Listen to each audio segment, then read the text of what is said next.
से जानना चाहता हूं कि क्या कारण है कि 2 महीने भी बीत गए हैं, उसके बावजूद गांव गरीब के लोगों के आंसू पोंछे नहीं जा सके हैं। कारण क्या है? सरकार लोगों तक पहुंच क्यों नहीं पा रही है? देखिए, बड़ी हैरत की बात है कि उत्तर प्रदेश जैसे विशाल राज्य में इतना दुख, इतना लोगों को कष्ट है, उसके बावजूद सरकार के अफसरों की वजह से जो कमियां हैं, जिन लोगों को की चीज़ें मीडिया के माध्यम से सामने आती हैं, वो बीजेपी को बुरी लगती हैं। अभी हम लोग सुन रहे थे कि जिनके एक सवाल जो पूछा जा सकता है कि भाई अगर किसी का बेटा या बेटी या आपकी अपनी कोई औलाद अगर वो मर जाए तो उससे बड़ा संसार में कोई दुख है? ना अतीत में रहा है, ना शास्त्रों में लिखा है, ना आज है। और अगर इस दुख दर्द पर कोई आलोचना करे, कोई अपनी बात ऊपर रखना चाहे, तो उसको भगवान मालिक है, हर चीज़ का वक्त जवाब देता है। देखिए, वैसे भी ये संसार दुखों का घर कहा गया है और हम लोग ये मानते हैं कि छुपाकर नहीं, खास तौर से जब से बीजेपी की सरकार आई उसने ये कहा था हम पारदर्शी सिस्टम लाएंगे। तो अगर कोई मर गया है तो हम तो उसके दुख दर्द में शामिल होंगे और उसकी मौत का आंकड़ा छुपाएंगे नहीं। ऐसे चीज़ों को छुपाकर हम हासिल क्या करना चाहते हैं और आने वाली पीढ़ियों को और समय को हम किस तरह का मैसेज देना चाहते हैं, सब हमारे अपने हैं। जब वोट लेना था तो हमने पैर छुआ है, आज वो मर गए तो हम उनको न दफन वो हो पा रहे हैं, न वो जल पा रहे हैं और उनकी गिनती भी नहीं कर रहे हैं। क्यों? क्योंकि हमारी बदनामी ना हो। ये अफसरशाही, ये नौकरशाही, ये किसके लिए अस्थाई नहीं है, तो ये सिर्फ और सिर्फ किरकिरी कराने के लिए है। हमें लोगों के घाव पर मरहम लगाना है।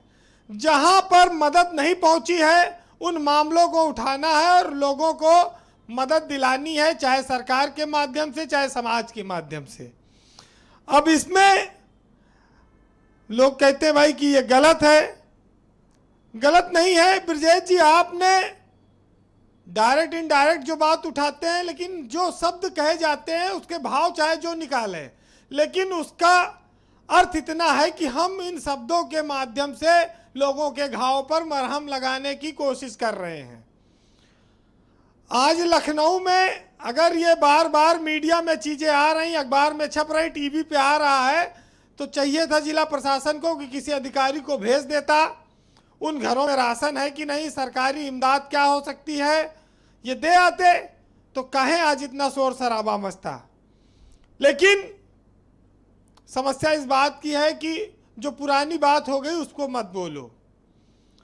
हम जब मैदान में उतरे योगी जी, लखनऊ और उत्तर प्रदेश में कोरोना कम हो गया, तो दिल्ली में का वहाँ के मुख्यमंत्री ने को भी ये श्रेय मिलेगा कि नहीं मिलेगा?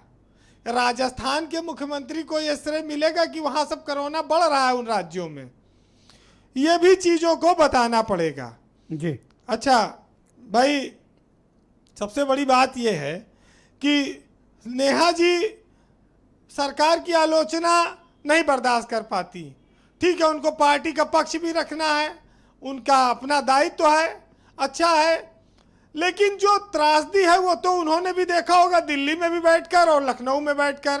तो अभी बहुत लंबा काम हम सबको करना है और इसमें जो सहयोग के लिए आगे आए उसका सम्मान करिए, क्योंकि ये किसी को नीचा दिखाने की या किसी, हम लोग तो एक महामारी से लड़ रहे हैं और सरकार का ध्यान इसलिए बार बार आकृष्ट करते हैं कि अगर वो आपकी नज़रों में छूट गए हैं तो उनकी ओर भी देखिए। बहरहाल 4 लाइनें कहूँगा, आज ज़्यादा, चूंकि इतने ज़्यादा लड़ाई हो चुकी है कि मैं खुद लड़ूँ यह ठीक नहीं लगता। नहीं तो बहुत सारी सवालों के जवाब दिए जा सकते हैं जी।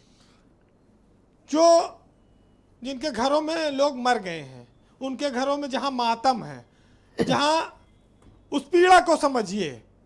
जो माताएं, बहनें, बच्चे अनाथ हो गए, विधवा हो गई, जिनके किसी की माँ मर गई, किसी के बाप मर गए, किसी के भाई मर गए, किसी की बहन मर गई, वो अपना दर्द कैसे बयां करते हैं उसको सुनिए कि तेरी यादें रुलाती हैं जो मेरे घर में ठहरी हैं, और बड़ी तकलीफ देती है, लगी जो चोट गहरी है, और कि है इन बंद कमरों में मुझे आराम बस इतना, मैं जितना चीखूं चिल्लाऊं ये दीवारें गूंगी और बहरी है। बहुत बहुत शुक्रिया वीरेंद्र जी, बहुत बहुत धन्यवाद आपका।